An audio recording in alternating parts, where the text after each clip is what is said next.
converso com o advogado, especialista mestre em direito esportivo, Pedro Tengrauze. A gente estava falando desse cenário da Copa do Mundo, chamado legado. Agora, no dia a dia prático do futebol no Brasil, times e estrutura e essas questões da política. Principalmente você agora que veio da disputa, né, de uma presidência do Fluminense, né? Você deve ter enxergado também esse mundo de uma outra maneira. Quando a gente fala dessa estrutura do futebol em termos de times, qual que é a avaliação primeira que se faz nesse acompanhamento que você tem e na visão de fora também de outros países, como você deu referência aqui de outros países?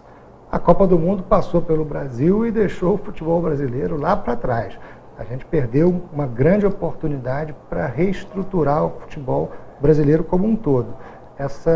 Esse modelo de negócio atual do futebol brasileiro, ele já se esgotou.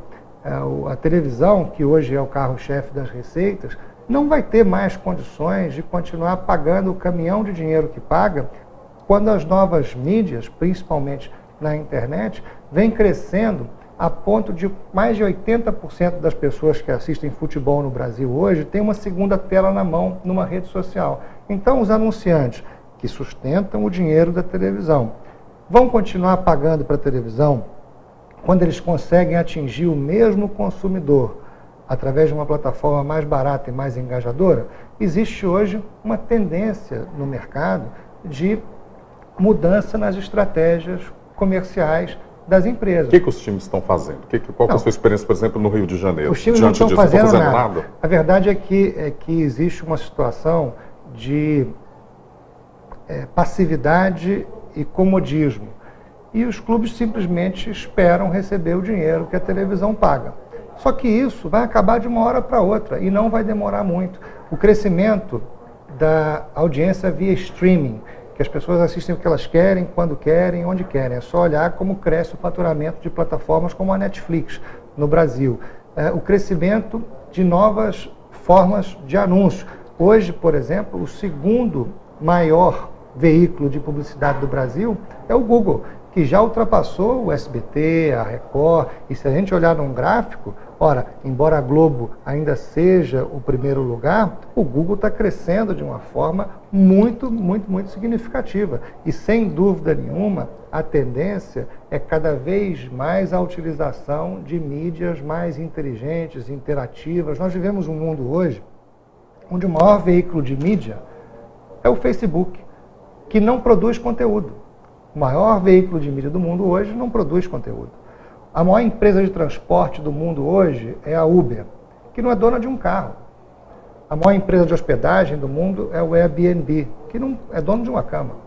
Então, as plataformas de integração que dão empoderamento para as pessoas são, na verdade, não é o futuro, eles não são o futuro, são o presente, já estão acontecendo. Qual que é a situação dos times, então? A situação dos times é a seguinte: o Brasil tem um potencial enorme para desenvolver estratégias de engajamento direto da sua torcida, coisa que os clubes europeus nem sempre têm. Porque a torcida já foi para as redes sociais, né? Mas não chegou lá nos clubes ainda. Por exemplo, o clube com a maior torcida do Brasil hoje é o Flamengo, com 33 milhões de torcedores. Tem 50 mil, 60 mil sócios torcedores. O Fluminense, aí, com 3, 4 milhões, 5 milhões de torcedores, tem 30 mil sócios torcedores. Então, existe sim um crescimento da base de sócios torcedores, ou seja, aqueles torcedores que têm algum contato direto com o clube, que participam do seu financiamento, mas muito longe do potencial que cada clube tem, porque todo mundo hoje tem internet, tem um smartphone, tem condições de interagir com o seu clube, e os números são muito pequenos perto dos números que as torcidas representam como um todo. Então, o grande desafio que o futebol brasileiro tem é encontrar um modelo de negócio na internet. Porque esse modelo de negócio na internet, ele passa por transparência.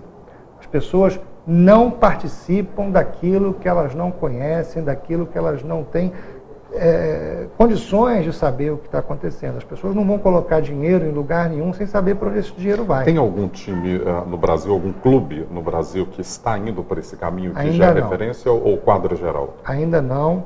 O Flamengo tem caminhado nessa direção na medida em que tem fortalecido o seu programa de sócio-torcedor. É hoje a maior receita entre todos os programas de sócio-torcedor do Brasil, embora ele não tenha o maior número de sócios-torcedores, tem a maior receita.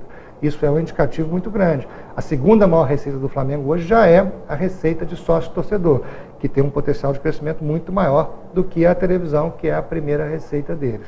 Agora, nenhum time no Brasil avançou no sentido de dar transparência total para que todo torcedor saiba, à distância de um clique, quanto o clube tem na conta bancária em tempo real.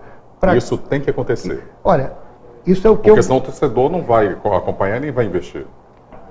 Se alguém tiver a receita, eu acho que, enfim, está mentindo, porque nós estamos falando aqui de inovação disruptiva, e ninguém sabe como realmente se deve fazer. Agora, a gente tem indicadores de qual é o caminho a seguir, e o caminho se faz caminhando. A gente começa de uma forma e não sabe como termina. O Google começou assim e, ao longo do tempo, a interação com os usuários vai moldando as ferramentas, porque eles vão dizer aquilo que realmente precisa ser feito. Eu acho que não há condições de avançar nessa direção se não houver, primeiro, transparência total. As pessoas têm que saber o que está acontecendo, elas têm que se envolver, elas têm que se engajar, elas têm que ter vez e têm que ter voz. E aí, a participação é o segundo ponto, que, na minha opinião, é imprescindível. Se as pessoas estão ajudando a pagar, se elas estão ajudando a financiar, elas têm que ajudar a decidir. E se elas têm informação suficiente para ajudar na tomada de decisão, ela também se compromete muito mais com aquilo. Então, eu gostaria de ver um clube de futebol no Brasil realmente dando essa transparência total nas suas contas, para que todo mundo saiba quanto o clube tem na conta, para quem ele paga, o que ele paga, ou seja, a gente saber quanto ganha do porteiro ao jogador. E segundo, que o torcedor também ajude a escolher o técnico. A torcida não ajuda a derrubar o técnico, porque ela não pode ajudar a escolher também. Nós vamos então para um intervalo, voltamos em instantes.